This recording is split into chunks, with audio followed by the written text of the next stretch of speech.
Hey everybody, and welcome back to the Cinefile. This week, we are talking about 1989's Indiana Jones and the Last Crusade.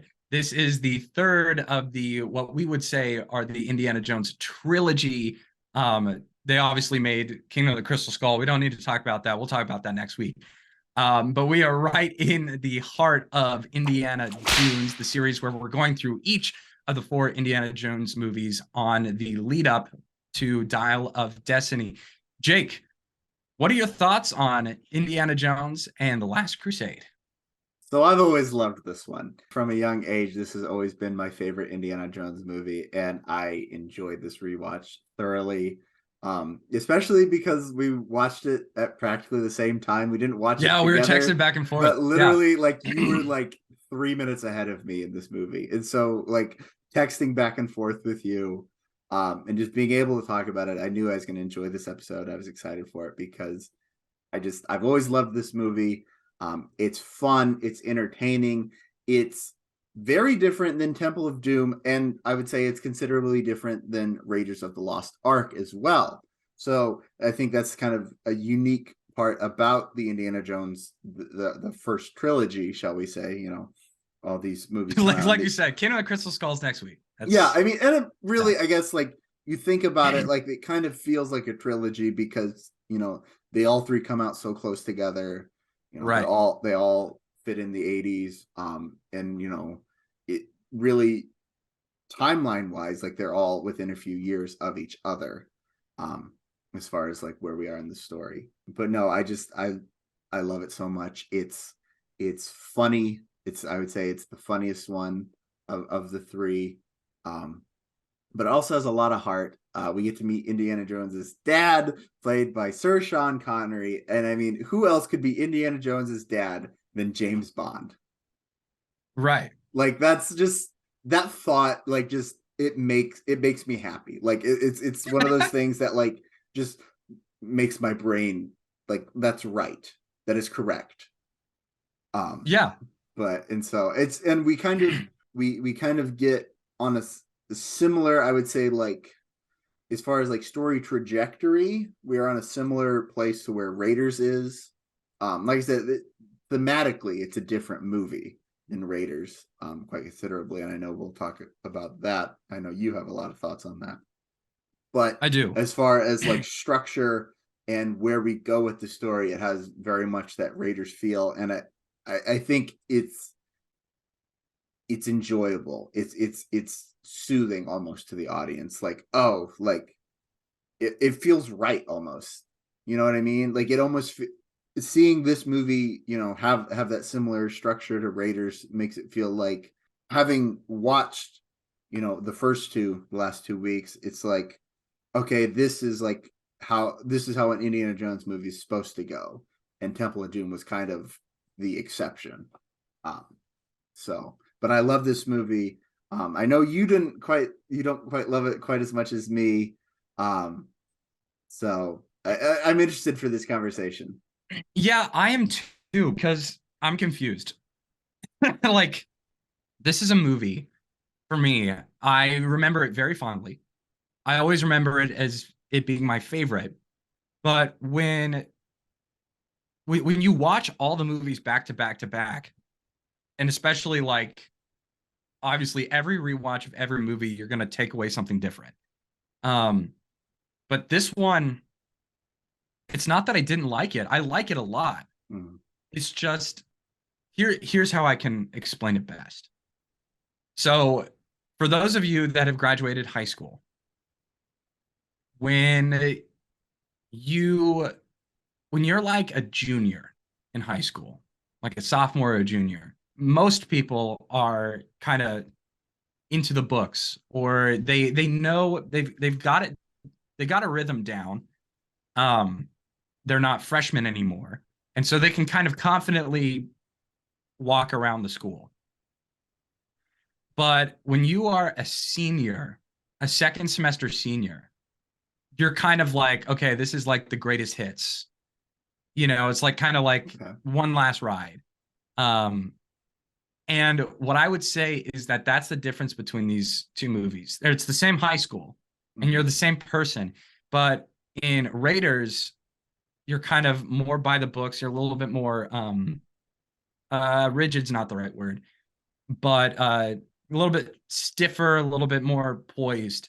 And then this one is like, all right, the gang's getting back together for one last ride. We're about to graduate. We know we're going on to college. We know we're doing something else. And I think that's the best way to describe this, because obviously there have been two other films, and so a lot of the same crew. And from especially watching, it helped to watch the documentary on this afterwards, because it was clear that everybody wanted to just come, and it was kind of like a last ride in a way. They all really enjoyed each other, so they kind of they brought back Denholm Elliott and made his role bigger. They brought back Sallah, John Rhys-Davies, and they kind of had some of these things.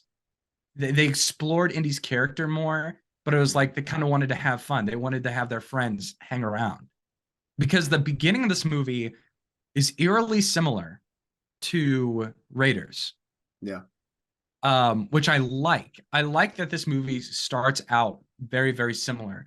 And then we kind of get this dramatic turn about halfway through, where it's once we kind of meet up with Henry Jones Sr., then it kind of veers off into a different kind of movie. And that's for me where, upon this rewatch, and honestly, I could watch it in 3 months from now and be like, I loved it. I love that it was this different. The humor, like, it lands. It's really funny. This is like a really funny movie, but it's hard. I guess on this rewatch, I just wanted it to be more about the Holy Grail. Yeah. And more about the archaeology and the MacGuffin and the clues. And this movie is clearly more a character study of both Indiana Jones and the relationship between him and his father. Like, I actually really like when they first meet in that room and he hits him over the head with the vase. And he goes, he's like, you came to rescue me or something. He's like, yes, sir. I love that dynamic. Yeah. It's really interesting, like, because Indy is very much like an authority figure for the first two movies, and to see him kind of take a subordinate role. And I think especially, like, we start this movie out as a flashback of Indy as a child. I think it's so, first of all, I love that sequence. It's so good. Like, that is literally like textbook. You want to do like a flashback that like explains some character traits, like, that's textbook. This movie is like textbook, like, this is how it should be done, because it was wonderful. I mean, I agree. You have River Phoenix playing a young Indiana Jones, like, that's incredible. And I want to talk, and I do want to talk a little bit about that a little bit more in a moment, but please continue. But when that is literally the first emotional beat of this movie, is seeing Indy as a child, and start to, he very much, even as a child, has, shall we say, main character energy, right? He this is like his story. He's the dominant one of the friend group, or his Boy Scout troop. He's confident in himself, but you still see him when he runs home in that subordinate role to his dad. Mm-hmm. And when that's the first like emotional beat of this movie, I think that's so important to understanding all those scenes with Indy and his dad throughout the rest of this movie, because it takes Indy into that subordinate role, and that's not a position we are used to seeing Indy in. So I think that's just really interesting. And again, like, I love the dynamic between the two. And I love that it is set up as this. I mean, the Grail has kind of been drilled into him since childhood. Mm-hmm. So I love that element. I think it just gets to the point where when they're kind of bantering back and forth, which Harrison Ford and Sean Connery, I mean, just chew it up. They're so good. Yeah. back and forth. They're so good. But there's something, it kind of loses focus a little bit and it gets a little bit more slapstick Yeah. in the second act. That's where I kind of lose it. Because absolutely right. Like I love the beginning of this movie. Now I wasn't there because you and I have never been to the Hollywood Bowl. Because we both really want to see John Williams form. That'd be epic. Yes. But he this past year or 2 years ago played the first 10 minutes of Last Crusade without they played the first 10 minutes without any score. Oh wow. And it was boring. Yeah. And then the score came in and it was epic. Like and that front piece to see, okay, where are some of the origins of his quirks? I wrote down so the guy that played the fedora guy. Yeah. Which there's like a misdirect because you think at first, oh, that's Indy. But no, it's actually somebody else. His name is Alex Hyde White. And you folks at home have never heard of this actor. But he played Miss Fantastic in 1994's Fantastic Four film that Roger Corman did that has never seen the light of day in the theater. Yeah. Now I've seen it and there are 4K upscales on YouTube, but it is a terrible movie. It's so bad. But I just thought it was cool that I don't know, like I just recognized him, like, oh my gosh, that's the first Reed Richards. And that also introduces that whole sequence introduces the idea of the red carnation in this movie. And any antagonist has a red carnation. Yeah. At some point, which is like really cool. So obviously he comes back and Alex Hyde White, his character takes the Cross Coronado back. And out by the car, you see a guy in a white suit with a red carnation, and it's the same guy that then when the hat goes down, which I love that transition. I love that transition. Yeah, that match cut is spectacular. Yeah. And it goes down, it's that same guy again. And then also Walter Donovan, he has a red carnation. The one guy that is a part of the society that's trying to protect the Grail, he has a carnation. And then is it a carnation that Indy gives to Elsa? I was thinking of that. I know it's white, so it's not. Yeah, it's but not it red, is a flower.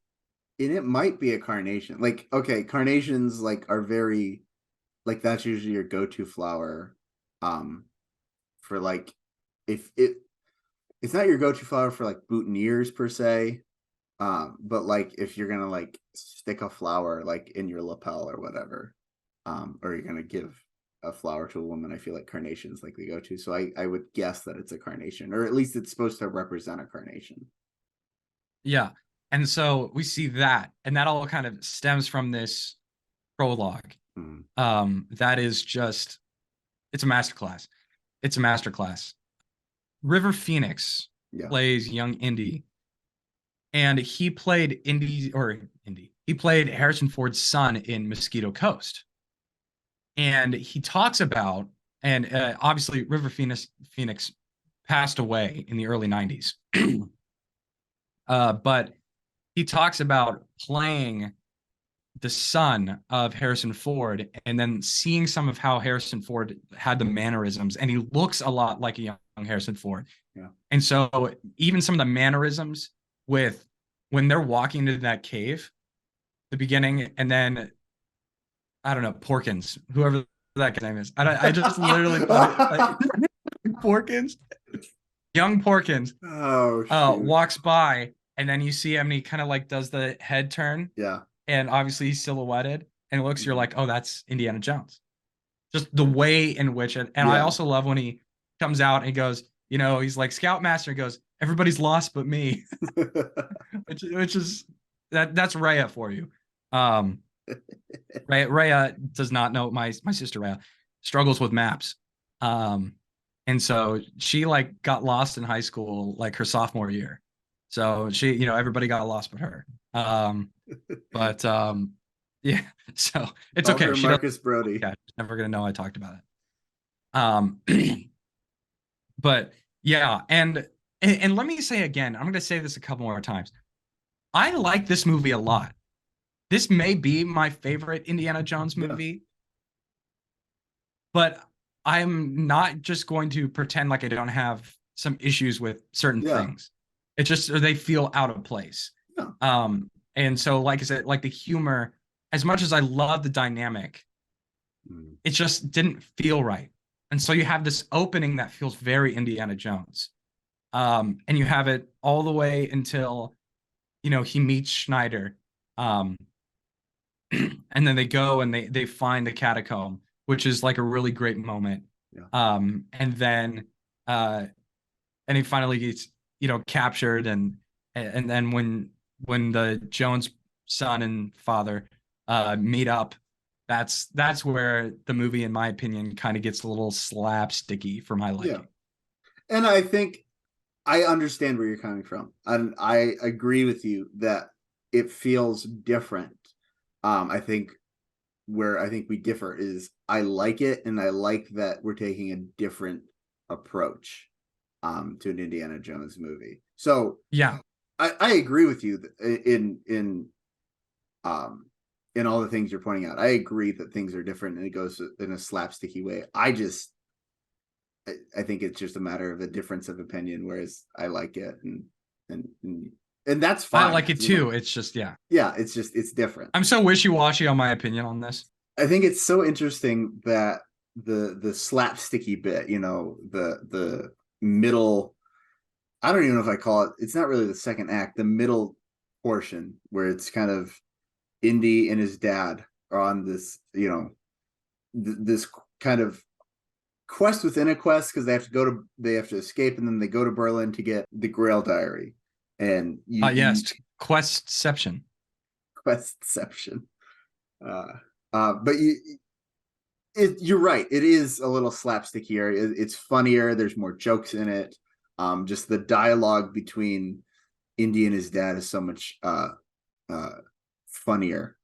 And it's so interesting because watching this whole movie, I know that Steven Spielberg was really inspired by John Ford, which I love because I think John Ford is the greatest American filmmaker ever, and I think Spielberg's right up there with him. So I love the similarities between the two, and I felt like I've seen it in all three of these movies, but this one, it really kind of stuck out to me. Is the not even, I'm not even going to say like, it's not like it's odes to Ford. He's not trying to like pay homage to Ford. It's just similar things I had noticed in both of their styles. One of those things being slapstick. You know, a lot of people will critique John Ford movies and say there's this one slapstick comedy scene, or this one comedy scene that feels out of place in some of his movies. And I think you can see a parallel with this movie in that, you know what I mean? Like it's that moment of humor that almost feels out of place. And they're good. In this movie, those are all spectacular. Right. And that's the thing I love about both their styles, is that they can inject humor into some really serious and really, really kind of heady and broody storyline. So that's a thing I noticed. I also noticed like their camera work, and specifically like their camera work in relation to editing. Neither, if you really watch this movie, there aren't that many cuts. Now, of course, it's a 2-hour movie. Like there's hundreds of cuts, but like it doesn't rely on the editing to like quicken the pace. If you notice we have a lot of camera movement, which is Spielberg uses a lot of camera movement, especially dolly shots and stuff like that. I know we've talked before, I think it was in the Lincoln episode, about like dollying into characters. That's a very Spielberg thing. But Oh, for sure. they get around using a lot of edits, both Ford and Spielberg, because Ford shot everything, or I shouldn't say everything, shot a lot of things with very wide angles. We've talked about this in Shoe or Yellow Ribbon already. But he did that because he wanted his actors to act around the camera. The camera was kind of the set piece, and the action occurred around it. And it was very choreographed. And I feel like it's a similar feel with Spielberg, except that Spielberg camera almost feels like another character, the way it moves through this scene. You with me? Yeah. The way its mobility, and it has just this very like rehearsed choreographed feel that is so smooth and effortless. And that's something I really enjoy about both their styles. So those are just a couple of things that I won't go on and on and on, but I find it so interesting when you this is me being the classics nerd, but I find it so interesting seeing modern filmmakers that, you know, you can see the strings that tie their film, you know, their styles with classic film, because it proves that like film is just this constantly adapting language, Right. this language that we all speak of, this visual medium, and just, you know, how it connects with people throughout, you know, the course of filmmaking. And it's just it's cool to watch. It's cool to watch. And going off of that, talking about the camera almost being another character, I think especially with Spielberg, the way in which he uses camera movement, I mean, really, he as a director tries to do the best job he can of guiding you along what the thought process is, Yeah. in a way, like almost like another character, Mm-hmm. right? Where instead of exposition by a character, we have the shot, the way in which he positions the camera for that specific moment. So I think that especially resonates um, with what you're saying with John Ford.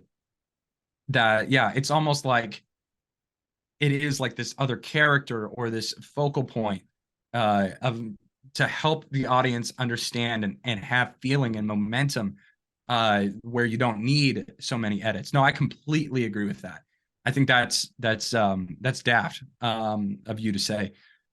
For me, another piece, and I know we've talked all 3 weeks, all now this being the third week, about John Williams, but I don't think this is a hot take. I think this is genuinely top 5 scores Yeah.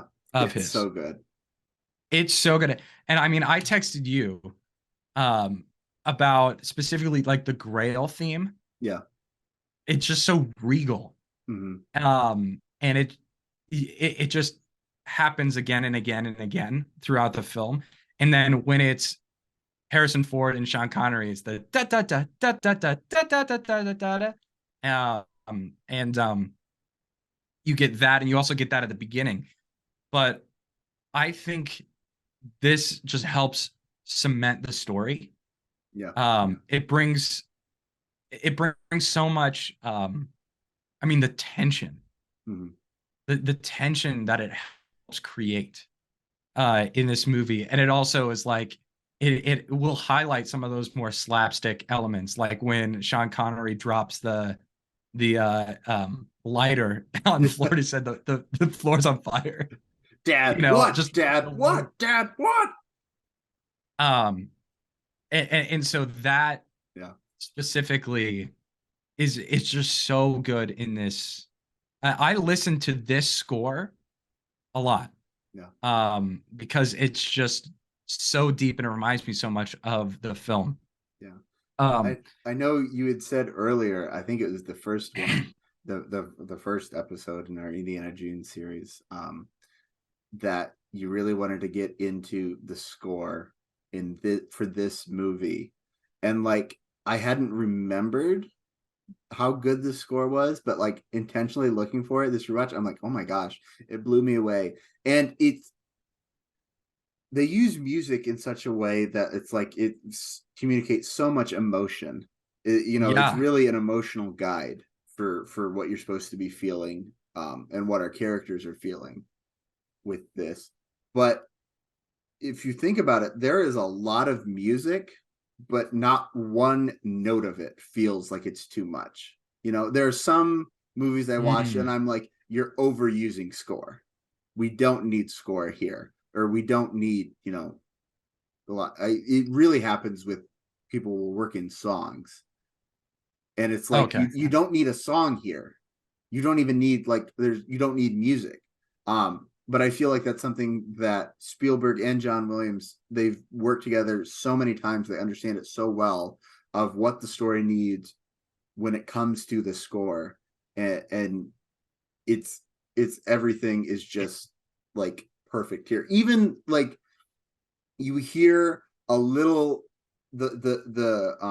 the arc motif when they're in the catacombs, and Yeah. Oh, I wrote there's that down. I there literally I wrote that down. I it's said the so arc theme. cool. Yeah. Yeah, That it's so is cool so because like there's you see like the arc on one of the paintings in the catacombs, and Indy's like, it's the Ark of the Covenant, and Ilsa's like, are you sure? And you it's hear like that. yeah, I'm But sure. like it's like not only is that line like there's so much, like it harkens back to so much from the first movie in just that, yeah, I'm sure line, but the fact that we hear the arc theme right there too. But it And it doesn't feel totally forced. transports you. It doesn't, yes, it transports you and it doesn't feel forced at all. And that's just, it's pure genius.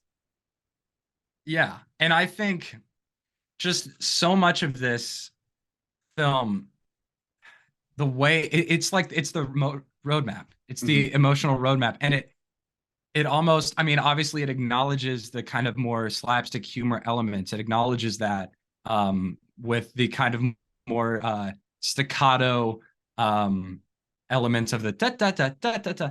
It's a very And playful theme. it's a very playful theme.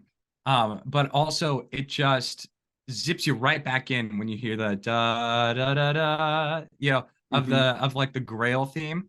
I mean, it just hits you right back in like, okay, we're Yeah. focused back on the Grail. Um, and that especially in the story itself and the way in which the story unfolds. I texted you, there's a moment where when the tank goes off of the Yeah. cliff, something switches. Yeah. I don't know if it's just me on this rewatch, but I'm like, it's a different movie again.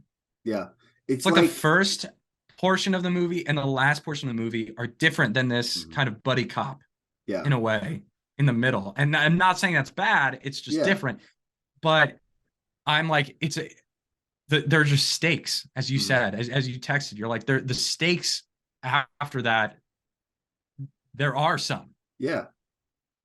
You going from, this kind of father and son buddy cop-esque adventure side quest, if you will. We lead that right into the march with the caravan towards the canyon of the crescent moon. The Nazis are trying to find that, and um Indy and Sallah and his dad are intercept them to go try and rescue Marcus.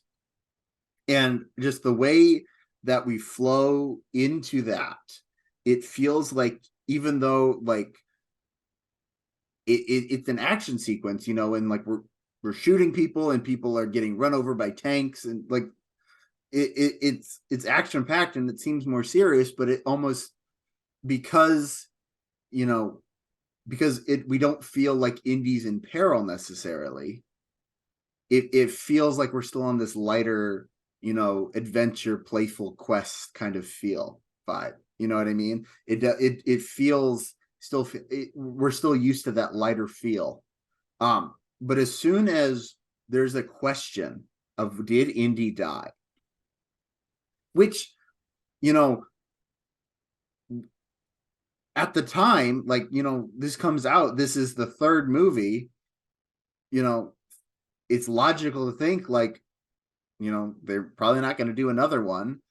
It's called The Last Crusade. Like, there's just so many Right. things that, like, in that moment, if you can suspend, what as a modern audience, and if you've seen this before, if you can suspend that and think back to the first time an audience watched this in 1989, there's a real possibility Indy could have died.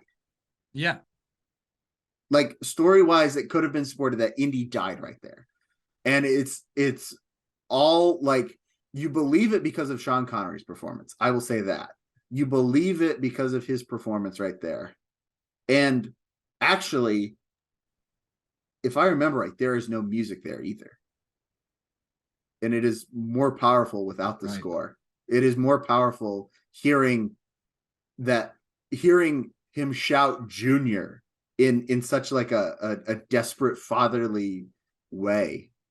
Yeah. And he even goes, he says like, there's stuff I wanted to say. Yeah. He's like, and it wouldn't have even taken long. Yeah. 5 minutes. 5 minutes. Yeah.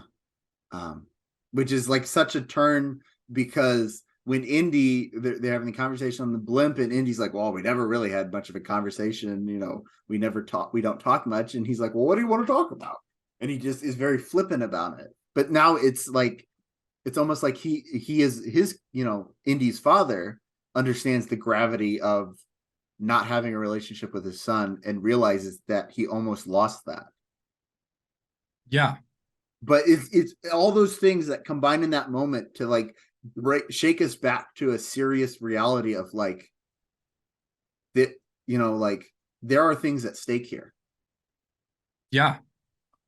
And I mean, and that just flows right into the trials. Yeah. And the end of this movie, which, I mean, the end of this movie is the best of Indiana Jones. Oh yeah. I think like the low key, the end of this movie, just on its own, obviously you'd need to watch the whole movie in order to have some earned moments, but it's like better than Raiders of the Lost Ark. Like it is so the intercutting between Indy trying to figure out these 3 trials and then Sean Connery coming back up and like saying the trial. Yeah. And it's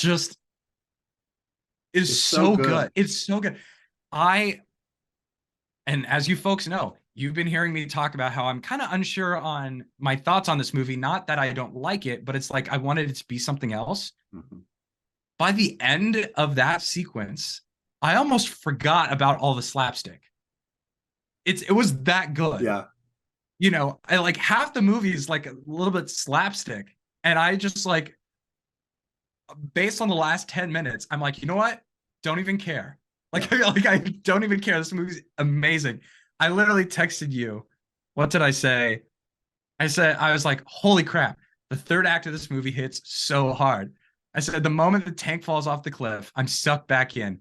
Like the bad taste is gone. Wild. I was like, I just literally, it's so good. And I love biblical archaeology. So I'm like a sucker for all of this stuff. But the way in which, I mean, the tension, you could cut that tension with a knife. Yeah. Trying to figure out these trials, trying to remember everything. And it's like Indy's being confronted with his whole childhood in a way. And he's like, he's had this strained relationship with his father, and then boom, he needs to save his father. Right. And so they go through this, but just the way in which they do that is just so delicious. Yeah. I mean, it is so good. It is so, so good. And then they get there, and then I think, what did I text? I was like, I said, Donovan is so full of shit. He's he really is. But like in a good way. Like I enjoy his character. Yeah, like we haven't really even talked about Elsa, and she is a deliciously evil. Oh my gosh. One, she's incredibly attractive. Yes. But two, the way in which she talks in her sleep. I mean, it's for all of the funny moments like that, and he goes, he's like, she talks on her sleep, and then when she goes something like, "Oh, I'll remember And then it's like it was so great, and then you Yeah, turn and he it was goes, rather wonderful. "It was very wonderful." I'm like, like It's so I love Elsa. Not just because I find her attractive, but like it's it's like really okay. I had this thought, and it's because we've watched all three, we've watched all threes back to back. Ilsa is really like almost like a cross of like the best parts of Marion and the best parts of Willie Scott, which are few. Don't get me wrong, there are few. Um, but like take that and like turn it evil. Like that's Mm, how I can explain. Because like she has like the gusto and the wits about her to help Indy, find the tomb, you right. know. But she also like, I mean, she shrieks a lot at a lot of things at the rats, which they had Well, like, rightfully so. yeah, well, and they had to breed all those rats. I found out, like, Yeah. there's like some reports say 1,000, some say 2,000, because like you can't just like go like catch like 2,000 rats. I mean, I New mean, York City would be I was just thankful if saying, you I was took like, 2,000 rats, one net but in the like subway and you're golden. they have like there was so much disease that they had to breed all these rats to to do that. Um, there's a little fun fact there, but like she has like her shrieking moments that remind me of Willie, but also like her very like seductive moments that remind me of Willie as well. Is like the scene in Temple of Doom when like Willie's trying to seduce Indy in the palace. And so, but like she also has like she obviously is a villain and like has like this femme fatale vibe to her. Oh, Like 100%. put that woman in a noir film, so good. She's like So pulled good. straight from a freaking noir film. Right. But no, I love Elsa, and Yeah. especially the jealousy, really. It's jealousy. As much as Indy like wants to like be like, that's disgusting that my dad slept with this woman, the same woman I did, but like it's jealousy, low-key. Like, yeah, low key. And it's also like, what does that say about him? Yeah, And what does that say about Sean Connery? yeah. You know, James Jones, Henry Jones. Like I said, only one person could be Indiana Jones's father, and that has to be James Bond. Yeah. There is a moment at the end of this movie, and I texted you this, where I almost cried. I've seen this movie a bunch, Yeah, but that moment where first Elsa's trying to get the grail, and then she slips out of Indy's hands, and then Indy's trying to get the grail, and he looks and he stops and he goes, Indiana, let it go. That is one of the most earned moments yeah. I because just he got chills had called thinking him about it. Indiana the whole Yeah, time, but it was this idea of like almost like growing up in a yeah, way and saying it's not yeah. it's not about the grail anymore. It's We and found the it's grail, we did it. obviously, the whole movie, there's you get the vibe that they didn't have a good relationship growing up, Indy and his father. That's very apparent. um and it's almost like, you talk about Indy having this like subordinate role to his father. It's almost like he's trying to earn his father's approval in a way. And you he says, there's the scene when they sit and talk in the blimp, and Indy says, you taught me that I wasn't as important to you as people who died 500 years ago. And like I feel like that's a very true comment for Indy. Like Yeah, he's speaking like very from the heart, like that's a childhood wound he has. yeah, And so I think, with Indy going to get the grail and bringing it back to like save his father, obviously, but also I think like he's almost trying to, not almost, he is trying to win his father's approval, for once, and have his father tell him, good job and I'm proud of you. And so that's what's, I think, driving Indy to reach for the Grail there.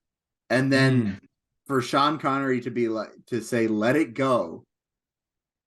Like the subtext of that line is, I've spent my whole life searching and studying this Grail, but you are more important to me than what I've devoted my entire life to. And like the way they can like mash all that subtext up into the line Indiana, let it go, is just the brilliance of this movie to yeah. me. Yeah. Okay, now is the time where we talk about our rosebud and thorn. Jake, I'm throwing it over to you. What are your rosebud and thorn for this one? Okay, I'm gonna make it quick here. I'm gonna read exactly what I wrote on the paper. For Rose, I said damn near everything. I love this movie so much. Like, I don't know if I believe in a perfect film, but honestly, like this would be up there. And I know that may Really? seem like a hot take, but like when I think of movies, I just enjoy thoroughly from the moment those opening credits roll to the last name off the screen. Like it is, this movie is one of those movies for me. I enjoy it so much. It's fun, it's adventurous, it has stakes, it has heart, it has, you know, it just has so many good things in it. It has great performances from top down. I really can't think of a thing I don't like about this movie. I didn't even bother writing anything for Bud. And then I said for Thorn, I said, are you kidding me? Like, there is no thorns. I just love this movie so much. If we want to get specific, I mean, let's point out performances. The whole cast is great. Score is great. Wow, great specific. The whole Direction, cast. the direction is, I mean, what do you want me to say? What do you No, want me I to just thought say? you were like, let's talk specifics. The whole cast, great. I'm like, Okay, the whole that's the cast. opposite of Indy is great. specifics. Sallah is great. Brody is great. Henry Jones Bro, they Sr. is do. I great. like Brody a lot Elsa, in this. I love that we like fleshed Brody out a little more. And like I love that Brody, like it makes me smile every time when Indy says, call Donovan, tell him I'll take that ticket. And Brody says, I'll tell him we'll take two. But That, I love this movie. Full yes. stop. So for me, my rose, I gotta give it to John Williams. And that score. Yeah. This score is just a W. I mean, from start to finish, it is spectacular. Um, I'm also gonna give a rose to the chemistry between Harrison Ford and Sean Connery. Um, Now comes the time where you folks are gonna get confused. So I I think I just when I watched this, I wasn't having a good day. Because upon thinking about this movie, and maybe it's like I love the idea of this movie, but I mean it really is damn entertaining. Yeah. And the jokes are funny. They really are, and the humor is there. What I think the issue for me was, and I guess this is more final thoughts, because honestly, yeah, because the final thoughts will explain why I'm going to Yeah. say there aren't any or buds or thorns. So, what I wanted from this was more discovery. This movie, ooh, they already discovered what they needed to discover, right? There's a whole book, there's a whole Grail diary that has all the answers that they need to figure out. And it's not something like, oh, Indiana Jones needs to translate this diary. No, he knows it all. And yes, we've got the quest, but the quest really isn't him discovering a lot of things. And I'm a mystery guy. I like to figure stuff out. I like to find clues, and that's why I loved Raiders so much. What I wanted from this movie was more of that, more of the archaeological discovering something. Oh, well, that means that X plus Y equals Z, that kind of stuff. And that's not what this movie was going to give me. Yeah. And so, but thinking about it just as a movie and a character study of Indy and his father, I guess I could say maybe tone it back a little bit on some of the humor Mm-hmm. and add some more serious moments in there. But I mean, the jokes really did land for me. Yeah. So I really do like this movie. I would say I think I do have one bud. I felt like, and this is gonna surprise you, I felt like the tank sequence got a little boring. Okay. That's like my one thing. So those are like both my final thoughts and my rosebud and Yeah. thorn kind of mixed together, because I'm like, and I guess it's kind of cool for the audience because they're seeing me work through my thoughts on this movie in real time.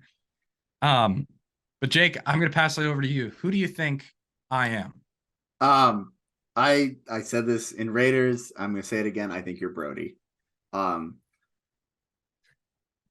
just the like academic side to him. We see, I think, his quirky side a little more in this movie. Because he's not used to being in the field. I think you'd probably do a little better than Brody, but I don't know if you're quite. I don't know if you'd be quite as skilled and as cunning as Indy. So I'm gonna give it. I'm gonna say you're Brody again.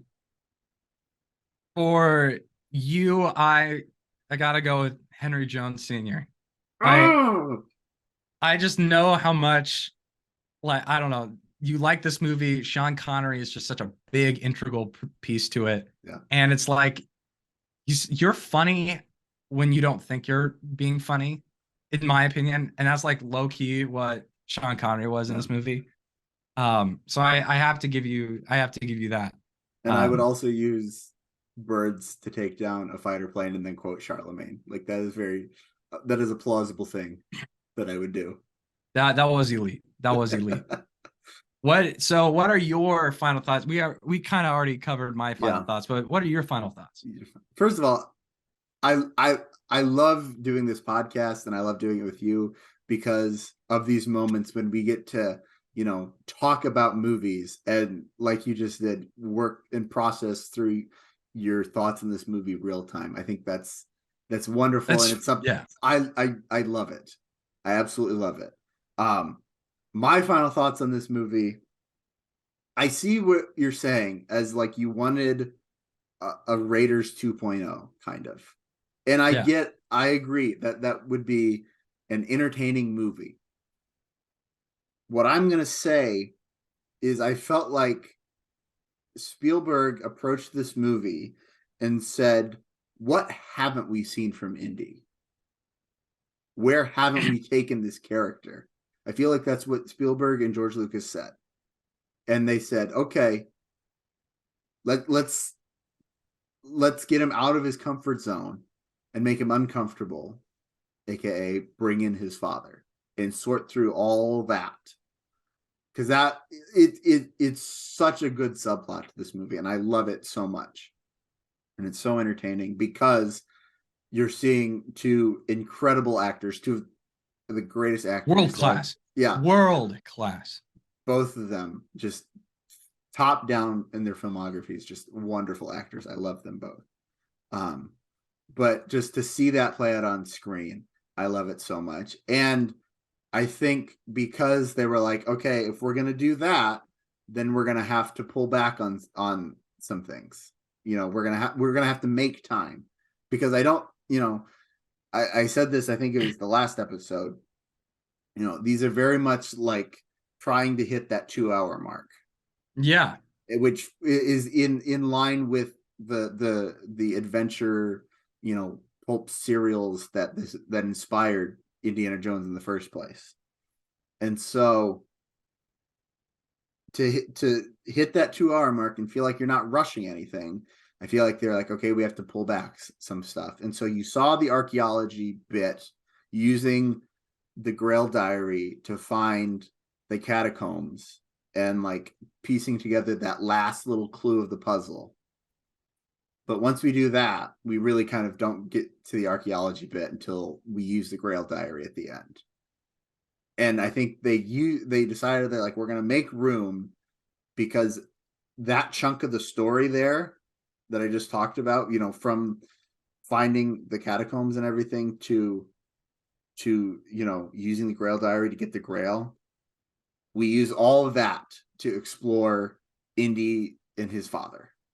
So I understand where you're coming from. I agree a lot of places where you're coming from, but I just think that if we just try to do Raiders again, it would feel, if we tried to do Raiders again, we wouldn't be doing this in preparation for a fifth movie. Yeah, you're right. I'm gonna say and that makes sense. Yeah. But the real question is, what do you folks think of The Last Crusade? Is this your favorite, like Jake's? Maybe it's not. Maybe you're like me, you're not really sure. We'd love to hear your thoughts, your review, your rosebud and thorn down below. And if you like this video, hit that like button, hit that subscribe button, ringing all bells to get notifications on upcoming content. Make sure to follow us on social media, Instagram and Twitter at the Cinefile. And make sure to follow Jake and myself as well. We post stuff about movies, about the Cinefile. I also post dorky memes. You can find all of that there. And make sure to join us next week for the conclusion of Indiana Jones, where we talk about Indiana Jones and the Kingdom of the Crystal Skull. I'm excited about this one because I have not seen this movie in a long time. Me neither. So I'm excited to watch it with some fresh eyes and chat about it with you and chat about it with all of you folks watching. But for Jake Biller, I'm Ben Sparrow. Thanks so much for watching. We'll see you back here next week. And cut.